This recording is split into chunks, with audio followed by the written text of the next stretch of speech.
They understand that in order for Mr. Narendra Modi to be an effective politician, in order for Mr. Narendra Modi to survive as a politician, he has to protect the idea of 56 inch. ये जो कोई भी समस्या है,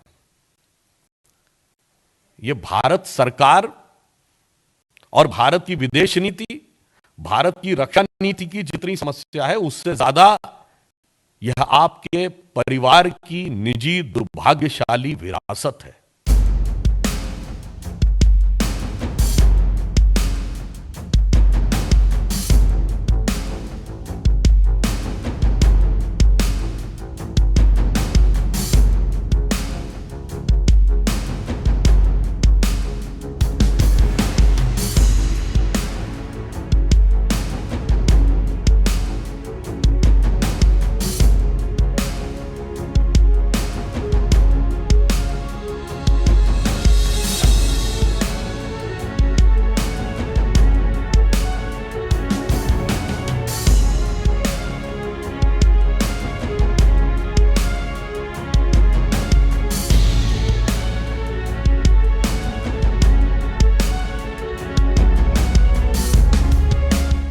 Chinese don't do anything without thinking about it strategically.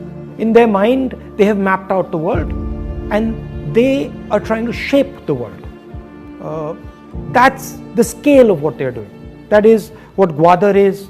That is what Belt and Road is. It is a restructuring of the planet. So when you're thinking about the Chinese, you have to understand that that's the level at which they're thinking. Now, at the tactical level, they are trying to improve their position, whether it's Galwan, whether it's Demchok, or whether it's Pangong Lake. The idea is to position themselves. They are disturbed by our highway. They want to make our highway redundant. And if they're thinking larger scale, they want to do something with Pakistan in Kashmir. So it is not simply a border issue. It is a border issue designed to put pressure on the Prime Minister of India. And they are thinking of putting pressure in a very particular way. And what they are doing is they are attacking his image.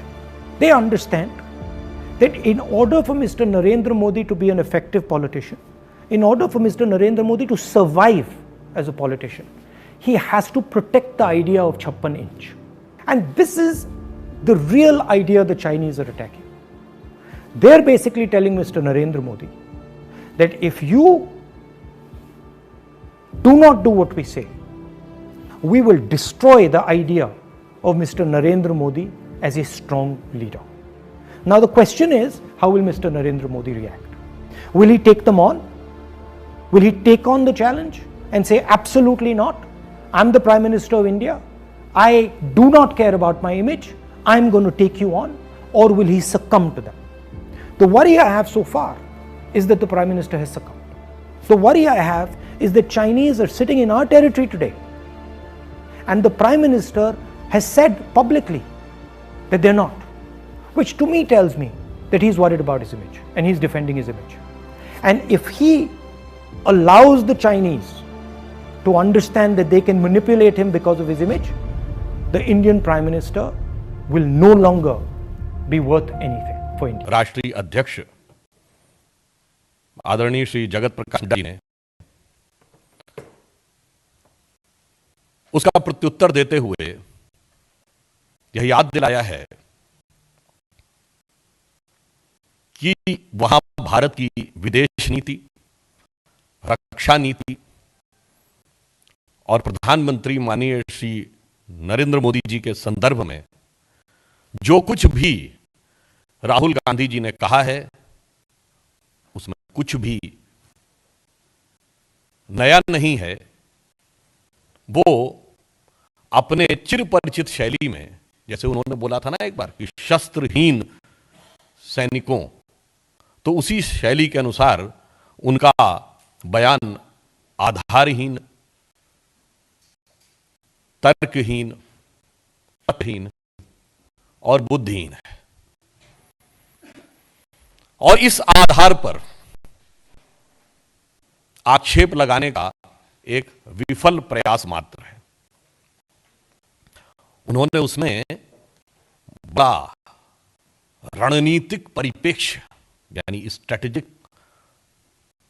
Background देने का प्रयास किया है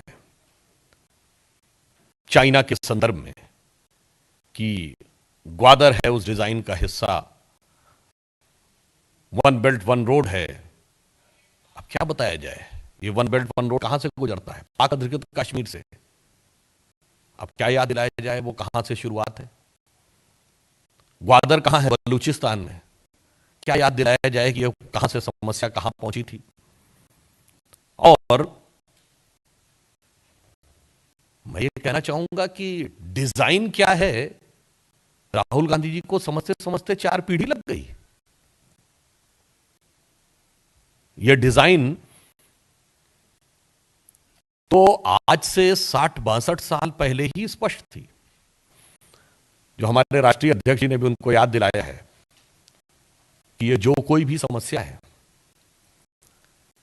ये भारत सरकार और भारत की विदेश नीति, भारत की रक्षा नीति की जितनी समस्या है, उससे ज्यादा यह आपके परिवार की निजी दुर्भाग्यशाली विरासत है।